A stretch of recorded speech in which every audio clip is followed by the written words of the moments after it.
capítulo 15. 1 Coríntios, capítulo 15. Nós vamos meditar do verso 1 ao verso 19. 1 Coríntios, capítulo 15. Ao contrário da maioria de 1 Coríntios, o capítulo 15, sem dúvida, é inteiramente um capítulo dedicado à doutrina. E ele aborda uma única doutrina, que é a ressurreição. A ressurreição. Nós temos aqui 58 versos que Paulo nos apresenta o seu maior tratado acerca da ressurreição em toda a Escritura. Assim como o coração bombeia o sangue e dá vida a todas as partes do corpo, também a verdade da ressurreição, ela dá vida a todas as outras áreas do Evangelho. Portanto, a ressurreição, ela não é apenas um artigo. A ressurreição é o tema central do Evangelho. Sem a ressurreição, o cristianismo seria apenas um pensamento positivo. Sem a ressurreição, o cristianismo estaria ao lado de todas as outras filosofias humanas e especulações religiosas. A ressurreição, então, é o ponto central de todas as outras verdades que Cristo havia ensinado. Ele ensinou aos seus discípulos, em Marcos capítulo 8, verso 31, que era necessário que o Filho do Homem sofresse, que ele fosse rejeitado pelos anciãos, pelos sumos sacerdotes e os escribas, que ele seria morto e depois de 3 dias ele ressuscitaria.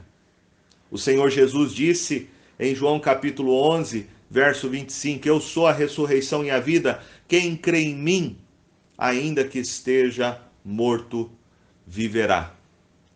Os 2 primeiros sermões que nós encontramos pregados no dia de Pentecostes, depois de Pentecostes, você vai ter o tema central das pregações dos apóstolos, que é a ressurreição de Cristo. Tanto em Atos capítulo 2, verso 14 ao verso 36, quanto em Atos 3, verso 12 ao 26. O tema central da pregação apostólica é a ressurreição do Senhor Jesus. Por causa da ressurreição, deste tema, foi que o Evangelho, então, foi pregado em todo o Império Romano e chegando até os confins da terra. O tema, a crença na ressurreição, é então uma grande verdade. É uma doutrina central do Evangelho. É aquilo que nos dá esperança para a eternidade. A ressurreição de Cristo é, sem dúvida alguma, aquilo que faz com que o nosso coração se encha de certeza e de convicções para nós enfrentarmos as adversidades da vida. É por causa da ressurreição de Cristo que nós temos uma viva esperança. Disse o grande filósofo John Locke, filósofo inglês do século XVIII, sobre a ressurreição do Senhor Jesus, ele disse assim: a ressurreição de nosso Salvador é realmente de grande importância para o cristianismo, tão grande que o seu ser ou não ser o Messias está em pé ou cai com a ressurreição. Em outras palavras, ele está dizendo que se Jesus não tivesse ressuscitado, ele não poderia ser o Salvador. A ressurreição então define quem é Jesus. A ressurreição reafirma a verdade acerca do Filho de Deus. A ressurreição prova que Jesus é o Filho de Deus, porque a ressurreição é o selo de aprovação do Pai a respeito do sacrifício de Jesus que foi aceito no lugar do seu povo. A ressurreição, então, é a pedra angular do Evangelho, e ela tem sido alvo de grandes ataques de Satanás contra a sua igreja.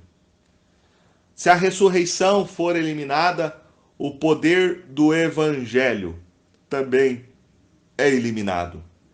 A divindade de Cristo é eliminada. A salvação do pecado é eliminada. A vida eterna é eliminada. Existem várias teorias que conspiram contra a ressurreição do Senhor Jesus. Por exemplo, a chamada teoria da falsidade, onde alguns dizem que a ideia de Jesus ter ressuscitado foi uma tese criada pelos discípulos para tentar justificar a sua própria pregação. Interessante que lá em Mateus, no capítulo de número 27, no Evangelho de Mateus, você vai encontrar o relato que ele nos faz sobre este momento da ressurreição.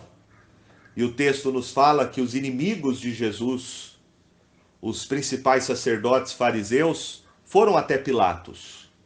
E eles disseram para Pilatos: Senhor, lembramo-nos de que aquele embusteiro, enquanto vivia, disse: depois de 3 dias ressuscitarei.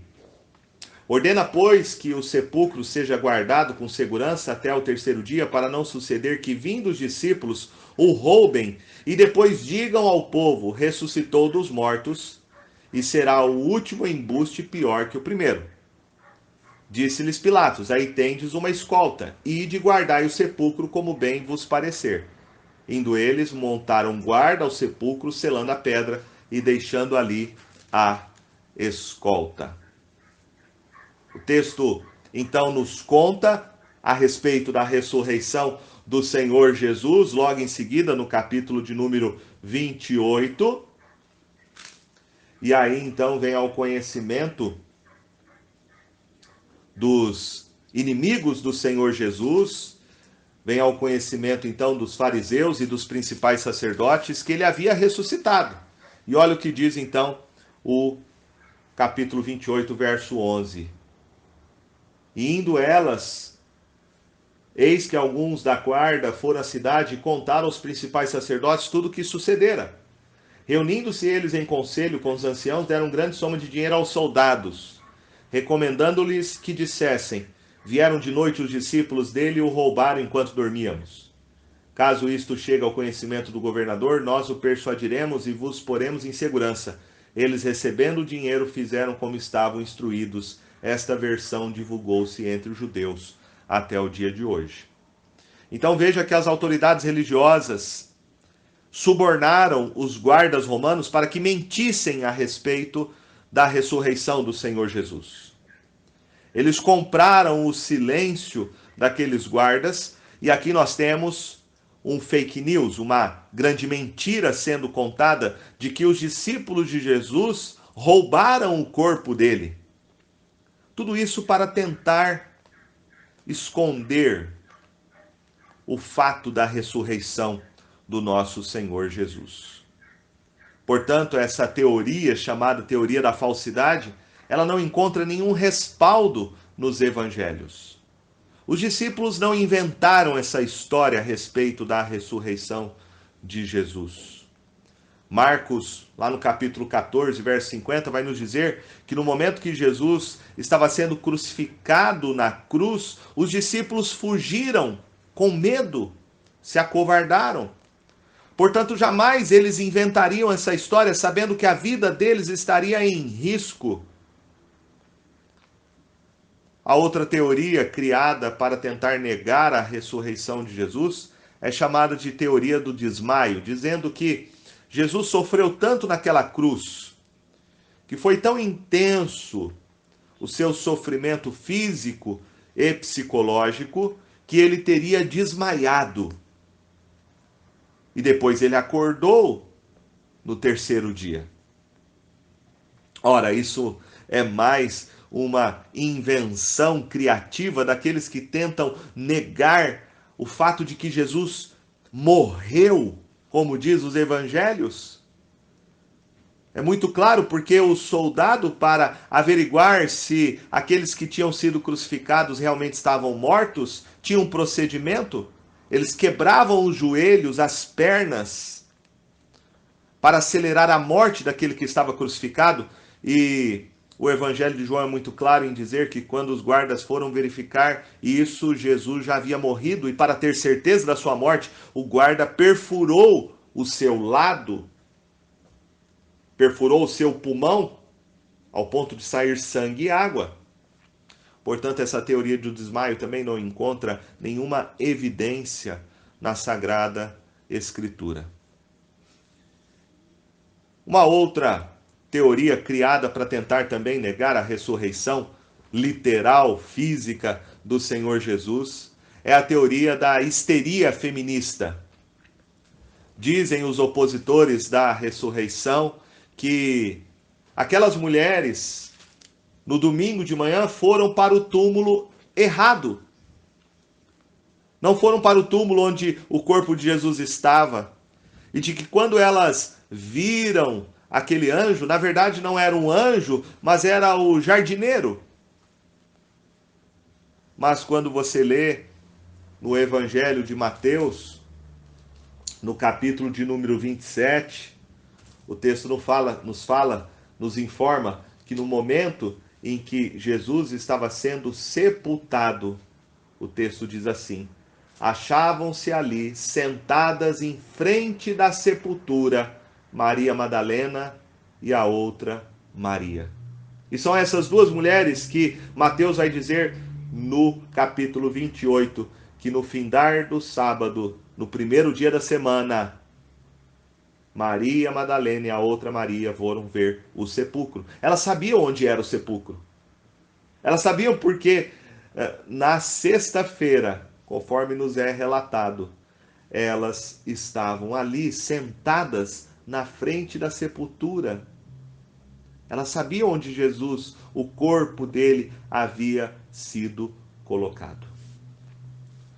Nós temos então esse texto de 1 Coríntios 15, onde o apóstolo Paulo nos dá um tratado teológico sobre a ressurreição do Senhor Jesus.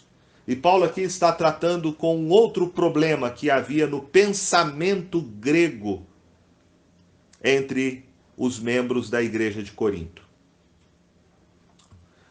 Quando o apóstolo Paulo esteve em Atenas, a Bíblia vai nos dizer lá em Atos capítulo 17, e ele foi pregar o evangelho no Areópago, lugar onde se reuniam as grandes mentes, lugar onde as pessoas se reuniam para debater as últimas coisas, debater suas ideias, suas teses. E o apóstolo Paulo então prega o evangelho. E o texto vai nos informar o seguinte, em Atos capítulo 17, verso 32. Quando ouviram falar da ressurreição de mortos, uns escarneceram e outros disseram: a respeito disso te ouviremos noutra ocasião. Quando Paulo foi tratar desse assunto no Areópago, entre os filósofos gregos, quando ele foi falar sobre a ressurreição, houve uma forte rejeição da parte deles. Porque para um grego, dentro do seu pensamento filosófico, a ressurreição seria algo absurdo. Uma das teses da filosofia grega é exatamente um certo dualismo entre a alma e o corpo. No pensamento grego existe a imortalidade da alma, mas jamais a ideia de uma ressurreição corpórea. Já que para a mentalidade grega, o corpo é a prisão da alma. E a libertação da alma desta prisão é exatamente a morte. Portanto, a ideia de que a alma se reúne novamente no corpo e ressuscita, volta a ter vida, era algo absurdo dentro do pensamento grego. E parece-nos que esta era a mentalidade de muitos corintos, muitos membros da igreja de Corinto. Eles não criam na ressurreição corpórea do Senhor Jesus. Este era o problema. Por isso que o apóstolo Paulo diz no verso de número 12, ora, se é corrente pregar-se que Cristo ressuscitou dentre os mortos, como pois afirmam alguns dentre vós que não há ressurreição de mortos. Este tipo de pensamento estava contaminando a mente de muitos daquela igreja. Muitos estavam aceitando essa tese de que Cristo Jesus não havia ressuscitado dos mortos. Por isso Paulo diz no verso 33, não vos enganeis, as más conversações corrompem os bons costumes.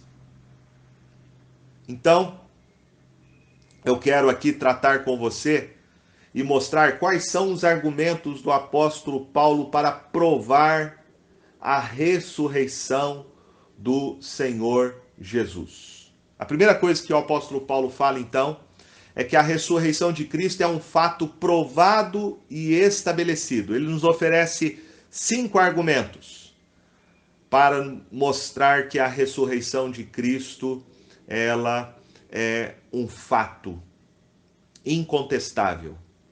A primeira delas está aí no verso de número 1 e 2, quando Paulo diz assim, irmãos, venho lembrar-vos o evangelho que vos anunciei, o qual recebestes e no qual ainda perseverais.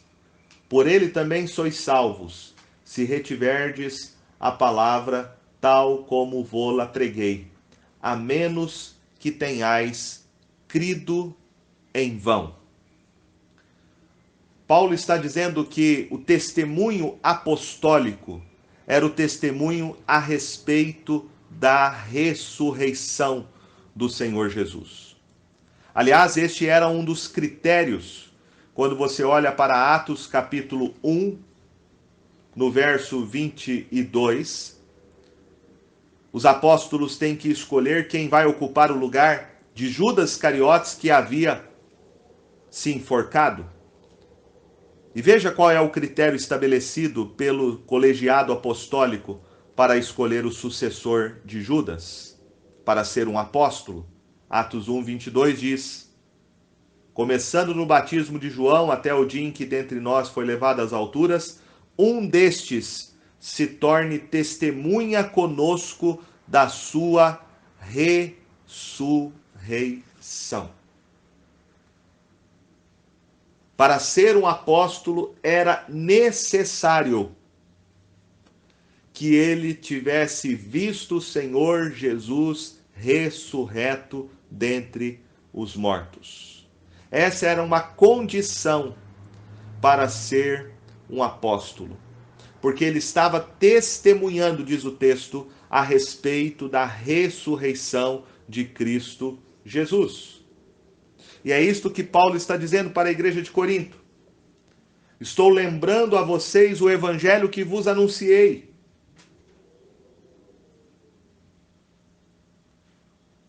E Paulo diz no verso 2, por ele também sois salvos, se retiverdes a palavra tal como vô-la preguei, a menos que tenhais crido em vão. Paulo pregou sobre a ressurreição de Jesus. Como apóstolo, ele havia testemunhado para a igreja de Corinto e ensinado acerca da ressurreição.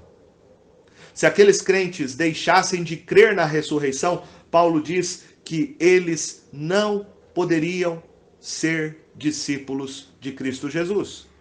Se eles deixassem de crer na ressurreição, Paulo está dizendo que eles não teriam a evidência clara de que eles são salvos pelo Senhor Jesus. Ou seja, Paulo está dizendo que crer na ressurreição não é uma mera opção para o cristão.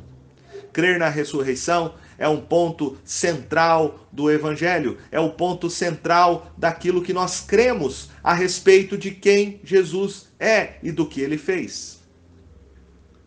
O segundo argumento do apóstolo Paulo a respeito da ressurreição de Jesus como um fato incontestável está alicerçado no testemunho da própria Escritura. E ele vai dizer no verso de número 3 e 4, olhe comigo. Antes de tudo vos entreguei o que também recebi, que Cristo morreu pelos nossos pecados, segundo as Escrituras, e que foi sepultado e ressuscitou ao terceiro dia, segundo as Escrituras. A ressurreição não é uma invenção apostólica. Não foram os apóstolos que criaram a tese da ressurreição de Jesus para tentar justificar a sua pregação. Não, a ressurreição de Jesus está ancorada nas Escrituras Sagradas. Quando Paulo usa o termo a Escritura e a Escritura, ele está se referindo a todos os livros do Velho Testamento. Ele está se referindo aos livros históricos, poéticos e proféticos e os livros de sabedoria. A todo o conjunto velho testamentário que fala a respeito da ressurreição de Jesus.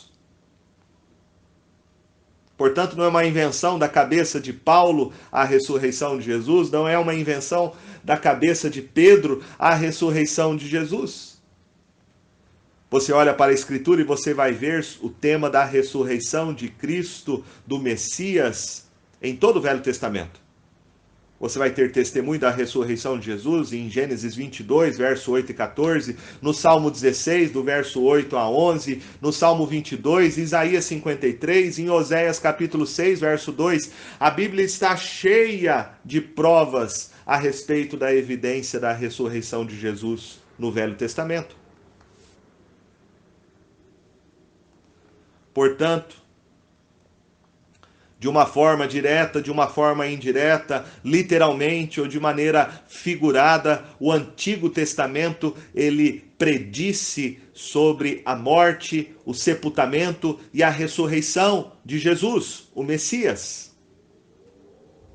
Todo judeu que conhecia a Escritura, que conhecia o Velho Testamento, sabia que o Messias prometido haveria de morrer na cruz, ser sepultado e que depois ele ressuscitaria.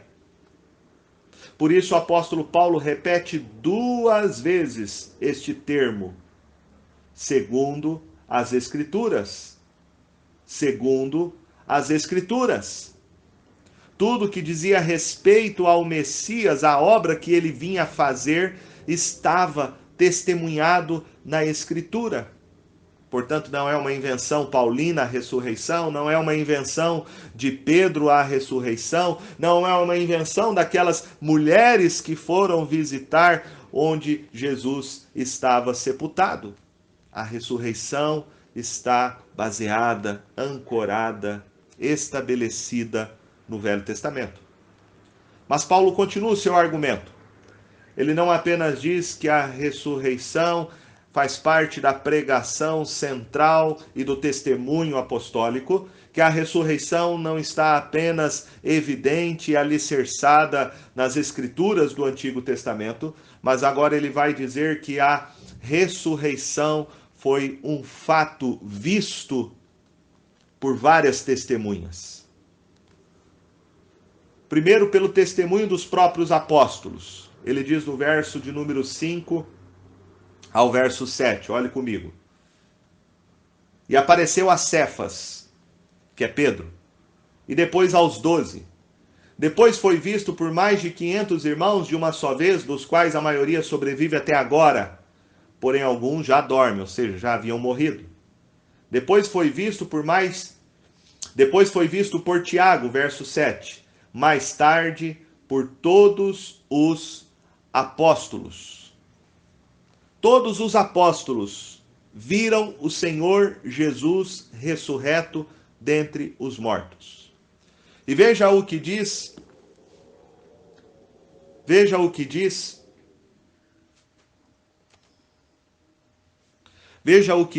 Atos capítulo 1.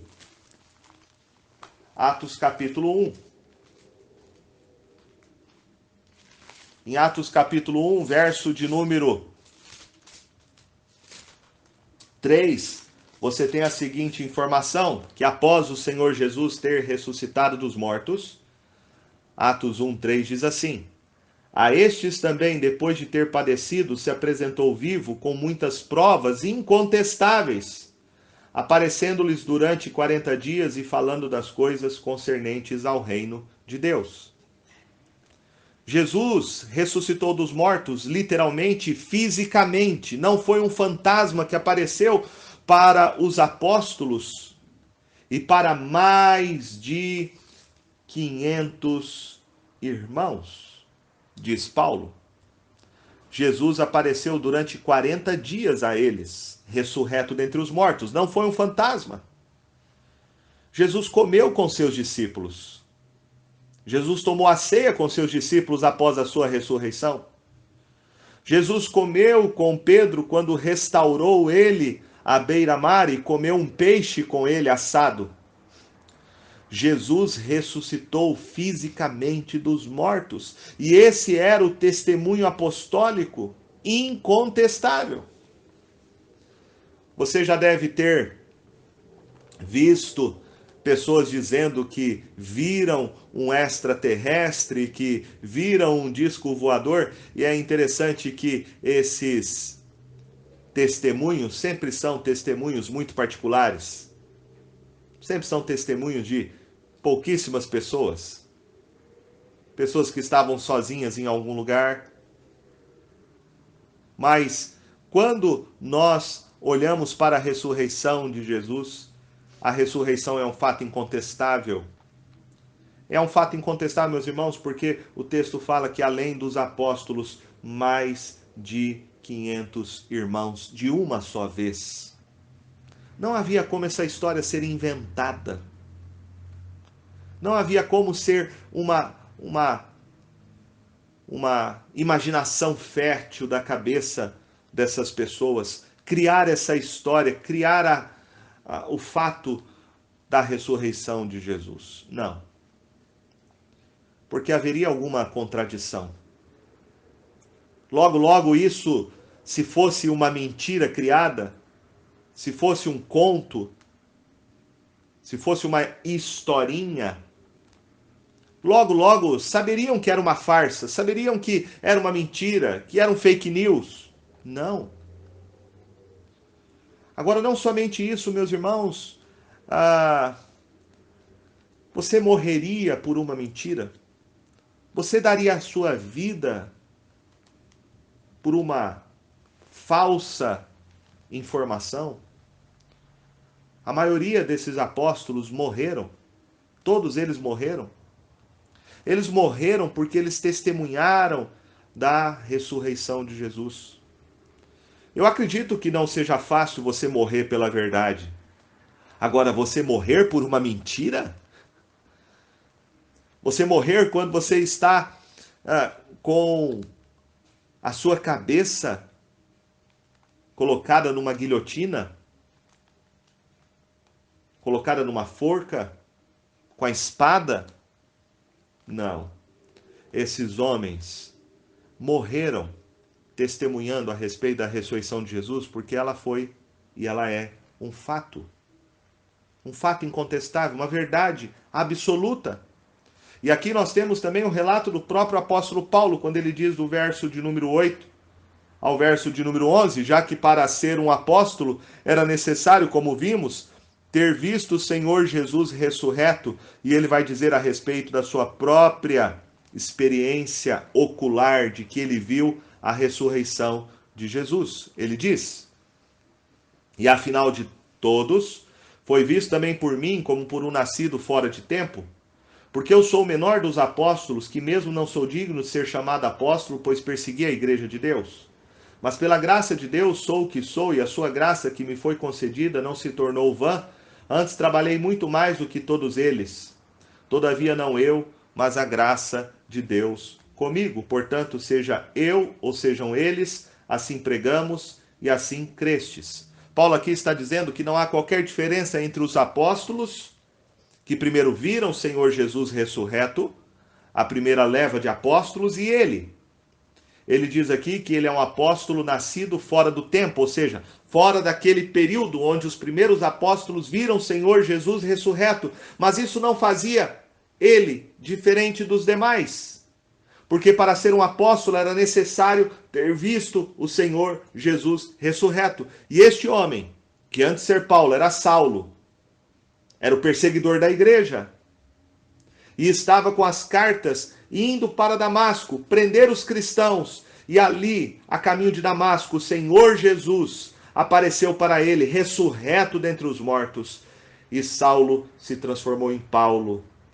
E aquele que era perseguidor da igreja, agora está sendo perseguido por testemunhar que Jesus Cristo é o Senhor, que Jesus Cristo havia ressuscitado dos mortos. Então nós temos o próprio testemunho do apóstolo Paulo acerca da ressurreição de Jesus. Alguém que tinha perseguido os cristãos exatamente porque eles diziam que Jesus era o Messias, de que Jesus era o Salvador, de que Jesus tinha ressuscitado dos mortos. Este homem que perseguia e consentia na morte dos cristãos. Agora este homem vê o Senhor Jesus ressurreto e se transforma no apóstolo Paulo. Negar a ressurreição, diz Paulo, dos mortos, é negar o próprio Senhor Jesus.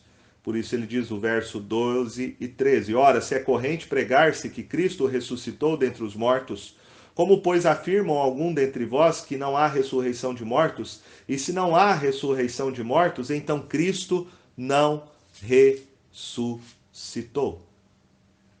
Então, tentar negar a ressurreição dos mortos é negar que Cristo ressuscitou.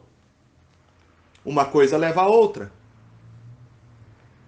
Se você nega a ressurreição dentre os mortos, então a ressurreição de Cristo seria algo sem qualquer fundamento. Agora, Paulo, após estabelecer então esses fatos incontestáveis sobre a ressurreição, ele vai nos dar então algumas implicações do verso de número 14 ao verso 19. Essas implicações são implicações tanto teológicas quanto pessoais. Veja o que Paulo vai nos mostrar se de fato Cristo não ressuscitou, como diziam alguns na época dele, alguns crentes que ainda não haviam compreendido essa doutrina fundamental para a fé cristã. Veja o que Paulo vai dizer então se você não crê na ressurreição física, corpórea e literal do Senhor Jesus. Primeira coisa que ele nos diz: a primeira implicação de se negar a ressurreição dos mortos e a ressurreição de Cristo Jesus é que negar a ressurreição de Jesus esvazia a pregação apostólica e a fé. Verso de número 14 ele diz: e se Cristo não ressuscitou, é vã a nossa pregação e vã a vossa fé.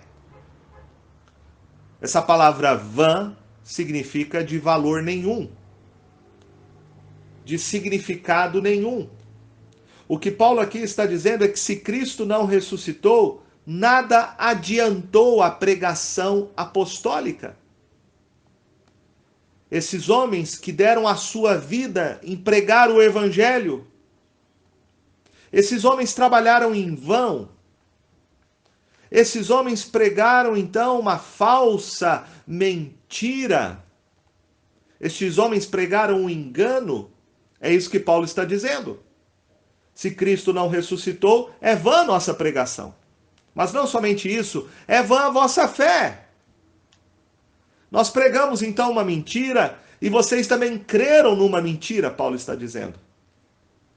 Portanto, negar a ressurreição física, corpórea e literal do Senhor Jesus esvazia a pregação apostólica e não somente isso, também a fé. A fé.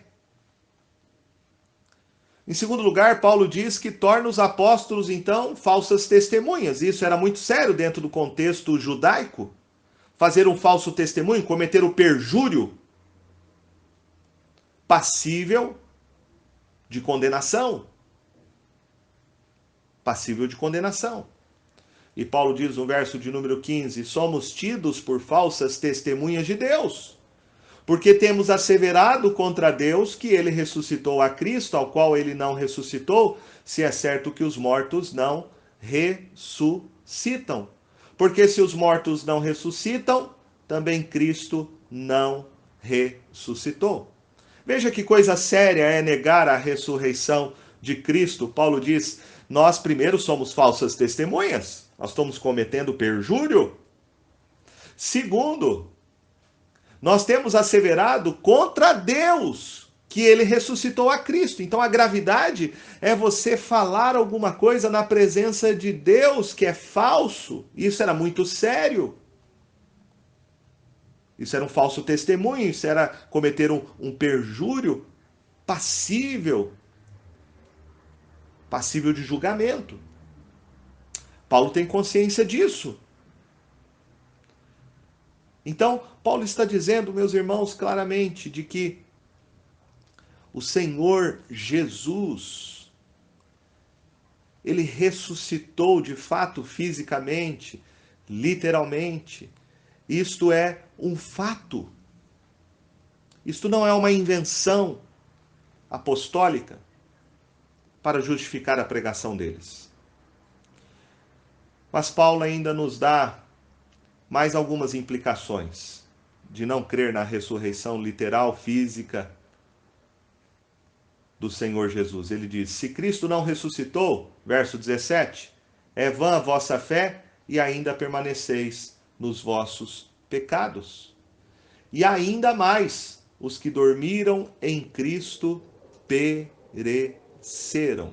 Veja duas implicações que Paulo aqui nos ensina. Aplicações não só no que diz respeito ao testemunho apostólico, a verdade do que eles pregaram sobre o Evangelho, mas também consequências para aqueles que creram na pregação apostólica a respeito da ressurreição do Senhor Jesus.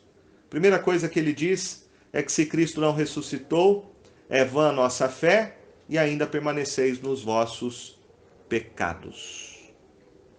Isso tem uma consequência para nós. Uma consequência soteriológica, ou seja, uma consequência para a nossa salvação. Paulo entende que se Cristo não ressuscitou, nós ainda estamos nos nossos pecados. Nós não fomos salvos. Porque o que ele quer nos ensinar é que a ressurreição faz parte da obra de redenção para o povo de Deus. Se Jesus apenas tivesse morrido naquela cruz, meus irmãos, e não tivesse ressuscitado ao terceiro dia, a obra da salvação não estaria completa. Quando Paulo escreve em Romanos capítulo 4, verso 24 e 25, ele diz assim: que Jesus, o nosso Senhor, ressuscitou dentre os mortos, o qual foi entregue por causa das nossas transgressões e ressuscitou para a nossa justificação. Ressuscitou para a nossa justificação. Se Jesus tivesse apenas morrido na cruz e não tivesse ressuscitado dos mortos, nós permaneceríamos nos nossos pecados. Nós não estaríamos salvos. Porque a ressurreição é o selo de que a obra da redenção de Cristo, de que a sua morte na cruz foi aceita por Deus Pai no nosso lugar. Sem ressurreição não há aprovação de Deus pelo sacrifício feito por Cristo Jesus na cruz do Calvário. É este o argumento de Paulo aqui.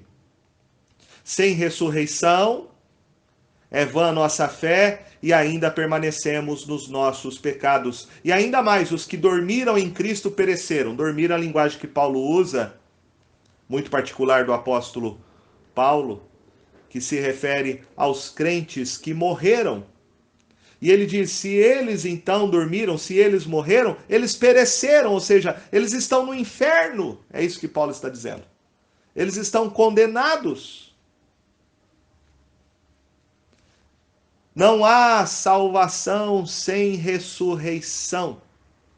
Não há salvação sem a crença na ressurreição.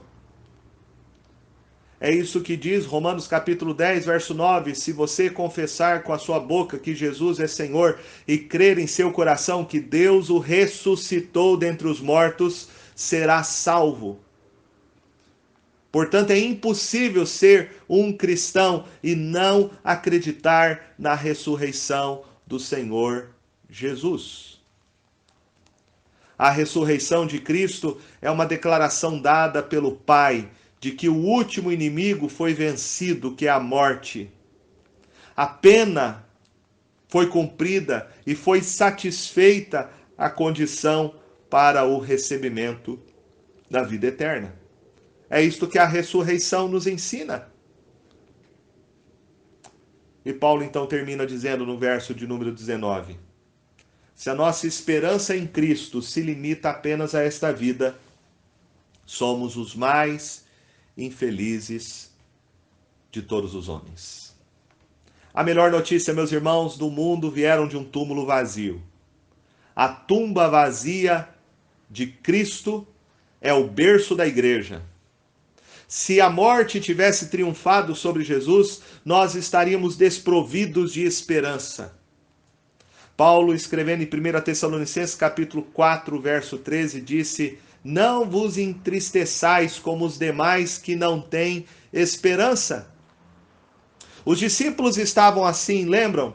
No terceiro dia, a caminho de Emaús.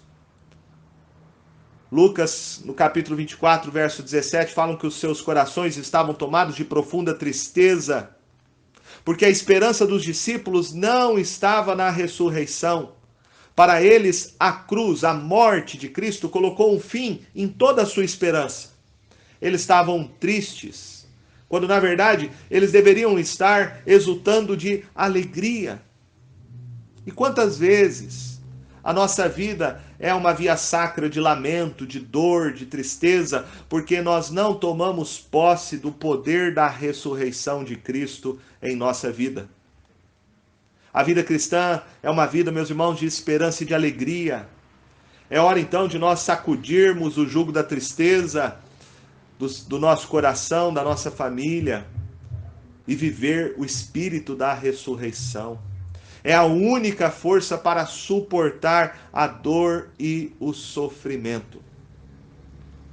Quando você lê Hebreus capítulo 11, falando acerca dos heróis da fé, daqueles que morreram pelo seu testemunho, o texto diz, em Hebreus capítulo 11, verso de número 25, preferindo ser maltratado junto com o povo de Deus, a usufruir prazeres transitórios do pecado. Por que que eles preferiram? Por quê? Porque o texto nos diz que aqueles homens, verso de número 35, alguns foram torturados, não aceitando seu resgate, para obterem superior ressurreição. Superior ressurreição. Esses homens deram sua vida. Esses homens rejeitaram o mundo com seus prazeres. Esses homens morreram na violência do fogo, no fio da espada, porque esses homens acreditaram, os nossos irmãos, na fé em Cristo Jesus, criam na ressurreição. É isso que Paulo disse, a nossa esperança em Cristo se limita apenas a esta vida, somos os mais infelizes de todos os homens. Cristo ressuscitou. E a ressurreição de Cristo, então, é a pedra de esquina da nossa fé. É o alicerce da nossa esperança, é a garantia absoluta de que caminhamos para um glorioso amanhecer e não para um ocaso tenebroso. A morte não tem mais a última palavra, o seu aguilhão foi arrancado e porque Cristo vive podemos crer então no amanhã. O apóstolo Paulo, e aqui eu quero então terminar esta reflexão com você nesta manhã sobre a ressurreição de Jesus, fazendo algumas aplicações para nós. E eu quero usar aqui o que o próprio apóstolo Paulo fez como aplicação. Lá no texto de 1 Coríntios 15, ele termina dizendo assim, no verso de número 57 e 58, graças a Deus que nos dá a vitória por intermédio de nosso Senhor Jesus Cristo. Portanto, meus amados irmãos, sede firmes, inabaláveis e sempre abundantes na obra do Senhor, sabendo que no Senhor o vosso trabalho não é vão. Primeira coisa que Paulo termina dizendo é graças a Deus.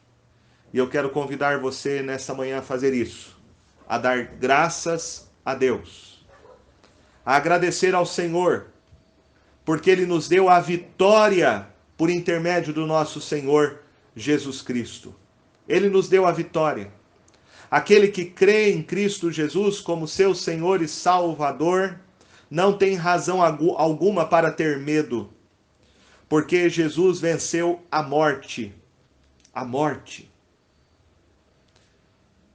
O apóstolo Paulo disse, onde está, ó morte, a tua vitória?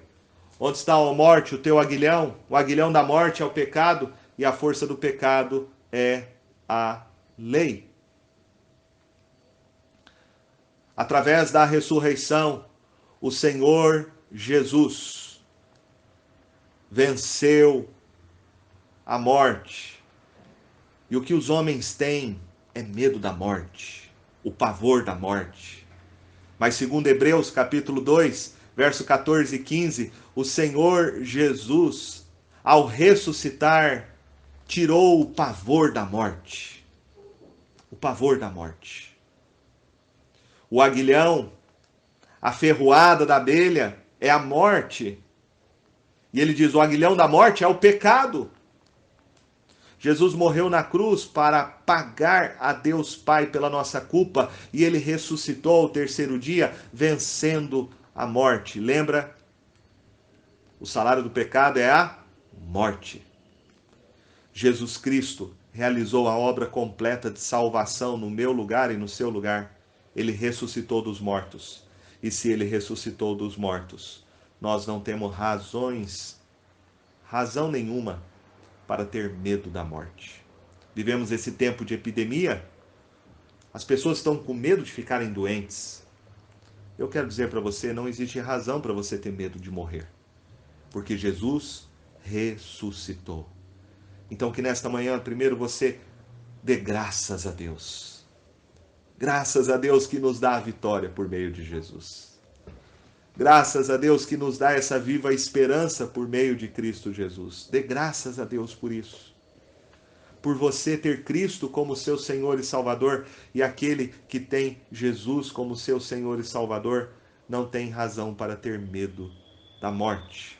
Mas não somente isso, Paulo diz, portanto, meus amados irmãos, sede firmes, inabaláveis e sempre abundantes na obra do Senhor, sabendo que no Senhor o vosso trabalho não é vão. Paulo sabia que a morte não era o fim. É por isso que ele pode olhar para a morte com uma outra perspectiva. É por isso que ele disse lá em Filipenses. Filipenses, no capítulo 1, ele diz assim: porquanto para mim o viver é Cristo e o morrer é lucro, verso 21. Entretanto, se o viver na carne traz fruto para o meu trabalho, já não sei o que hei de escolher. Ora, de um lado e outro, estou constrangido, tendo desejo de partir e estar com Cristo, o que é incomparavelmente melhor. Paulo não tinha medo da morte. E Paulo, porque sabia da ressurreição de Jesus, ele tinha razões para trabalhar para o Senhor, para servir ao Senhor, como ele diz aqui em 1 Coríntios. Ele sabia, ele tinha plena convicção de que Jesus tinha ressuscitado dos mortos, e por isso ele fala: meus irmãos, sede firmes, inabaláveis e sempre abundantes na obra do Senhor, sabendo que no Senhor o vosso trabalho não é vão. Não é vão o nosso trabalho que fazemos. Não é em vão servir a Cristo, não é em vão pregar o Evangelho, não é em vão testemunhar de Jesus para os homens. Não é em vão trabalhar pelo Senhor aqui. Porque um dia nós estaremos com Jesus. Um dia nós estaremos na presença dele. Um dia nós vamos reinar com Cristo em novo céu e nova terra. Um dia nós vamos receber do próprio Senhor Jesus não só todas as bênçãos do que ele fez por nós, da sua salvação, como também a Bíblia nos diz que um dia nós vamos ser galardoados pelo Senhor Jesus pelo nosso trabalho. Portanto, crer na ressurreição de Cristo é uma grande motivação para nós servirmos a Cristo, para nós pregarmos o Evangelho, para nós testemunharmos, mesmo que isto custe a nossa própria vida, como Paulo diz em Filipenses. Porque ele cria na ressurreição de Jesus. Que você, nesta manhã, reafirme a sua fé no Senhor Jesus. Que o seu coração se encha de alegria e de esperança, porque Jesus Cristo ressuscitou e ele está vivo. Que você sirva a Cristo de todo o seu coração, que você pregue o Evangelho, que você testemunhe dele às pessoas que estão à sua volta. Muitos morrendo de medo, muitos apavorados por causa do coronavírus, porque não tem certeza do amanhã, porque não tem esperança, porque não tem uma fé alicerçada no Evangelho em Cristo Jesus, porque não creem na ressurreição de Jesus. Por isso que nós, como igreja, possamos nos levantar e testemunhar que Cristo está vivo, que ele não está morto. Todas as outras religiões, e essa é a grande diferença entre o cristianismo e as demais, pregam filosofias, pensamentos positivos. Apenas isso e nada mais. A única religião que é a verdadeira e que, portanto, prega viva esperança é o cristianismo, porque nós pregamos que Jesus está vivo, que ele ressuscitou.